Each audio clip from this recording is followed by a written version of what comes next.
to John Henry. Earlier we were speaking about millennials, and by 2020 and definitely by 2025, the workforce will be primarily millennials. Well, we have a millennial right here on the stage with us who has been an entrepreneur for a long time, believe it or not. But as we were talking earlier, I think one thing that's interesting that has been true for many people in the United States is children of immigrants often have the hustle on overdrive. You know, because your parents got here, you better figure it out, right? And John Henry, I would like for you to share the story that you share with me about how you came to be an entrepreneur, because I think people might be surprised at where your starting point was. Sure, thank you. And like Laura, at one point when I started my first company, I used to look through the glass at each and every one of you guys and the companies that you guys represent. And now it's just a total honor to be on a panel alongside you guys. There's a great quote that says, "Never stop till your idols become your rivals." Or to your, yes, that's right. Say that again. Never stop until your idols become your rivals. Right, so now, but anyhow, so sure, I come from the very proud son of immigrant parents, and they come from the Dominican Republic. And they immigrated here illegally at that, and so it certainly made growing up very awkward, in which we grew up very, certainly below the poverty line, and it's not something that you're ever able to discuss because you never know what would happen. But anyhow, so we were originally from New York, but we grew up in Florida. And to kind of fast track through the whole story, I fell in love with jazz music, strangely enough. And I had long dreads at the time, and I was like part of surfing and living that whole Florida life. But at some point, I became, because I'm very intense at anything I do, I decided I would make the move to New York City and become the world's greatest jazz musician. And while here, I was working a bunch of dead-end jobs and really trying to help make ends meet. And I was doormanning. And I often say opening up doors for people open up doors for me. And so I was exposed to great wealth. I was doormanning along Wall Street. But the money was old and white, and so it didn't feel attainable. Now, my parents taught me, John, whatever you do it really well. My mom was a custodian. My dad was a presser and a dry cleaner. Not great jobs by any means, but they took pride in what they did. And so I was the best damn doorman you could find. I learned your name, your kids' names, your pets' names. I would have your dry cleaning, your packages ready for you when you walked in. And that kind of attitude I've learned is what will allow someone to truly transcend. I truly believe that your exterior world is only a mirror of what you have going on inside. Anyhow, eventually was offered to do the same thing in Brooklyn, and Brooklyn really changed my life. And I really like that Harlem is taking similar steps in that the wealth was there, also millionaires, but young, diverse, I already said that. There were people who were professional rock climbers, dating coaches, writers, entrepreneurs, and it resonated with me. Oh my Lord, you can make a living, and a really good one at that, without compromising even an ounce of what you love to do. Not even an ounce. And so eventually I got an opportunity from one of the residents there, and I began my first company. And I hustled on that for a good 2-3 years. Tell us what that was.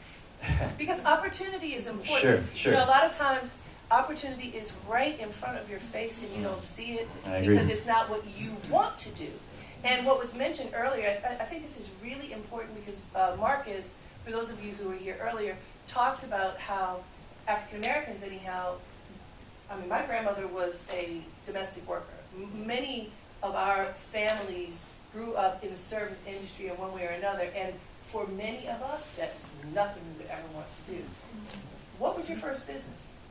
Sure. There was a gentleman who's a very close friend and personal mentor of mine, and he had served 18 years in prison, actually. He was sentenced from 19 to 37. By the time I met him at 44, he was already a self-made millionaire because he came out with a real appreciation of time. I'll tell you that. He was the first one up and the last one down every single day. And he said, John, you seem like a smart kid. Now, he had made his fortune with a chain of dry cleaners. He had 18 of them. And he said, why don't I give you access to my dry cleaning facility? I'll give you wholesale rates without the wholesale volume. We know that's difficult.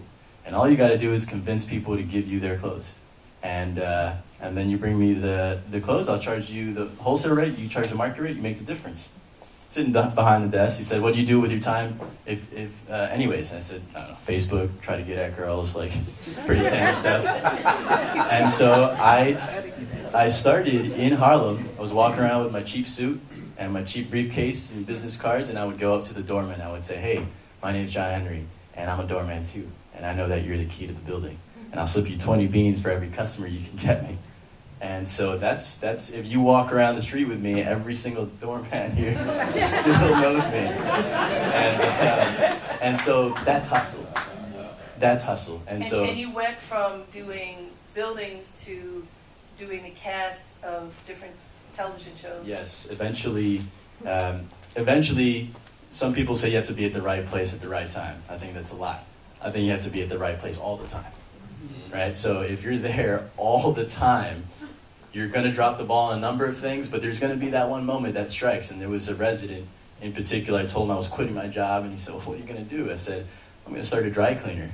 He said, you're going to start a what? I was like, I'm going to start a dry cleaner. Why? And he said, dude, I've been working in film and TV the past 25 years, and we have yet to find a single dry cleaner that can meet our crazy demands. And so he asked me what time I got off. I said 11. It picked me up, took me onto the set of what became my first movie, which is The Wolf of Wall Street. And then after that, we did Boardwalk Empire, then Law and Order, Person of Interest, Orange is the New Black, Power, Girls, Good Wife, The Nick, you name it. Right. And then you're doing a proud job. And so then you sold that business and created Cofound Harlem. Tell us what that is. Yes, I'm quite passionate about Cofound Harlem. After my exit, after 2 years of building the company, we got an offer to sell it, got it off my hands. It was great. I realized I'm passionate about business, not dry cleaning. And so now I'm on a mission to create 100 companies in Harlem in the next 5 years. Because if there's anywhere that's a great place to build a model, which folks should understand, I hear oftentimes people say, well, I have an idea and the only thing I need is the funds to get me going. That's not how it works. You have to hustle and invest your own sweat equity into the model that you can then convince people and say, hey, look, here's what I've done with $0. You can invest in me and I'll take it here. And you paint that picture. Anyhow, so Harlem is the best place to do that, in my personal opinion. And I'm jaded. I live, work, and play here. I love it.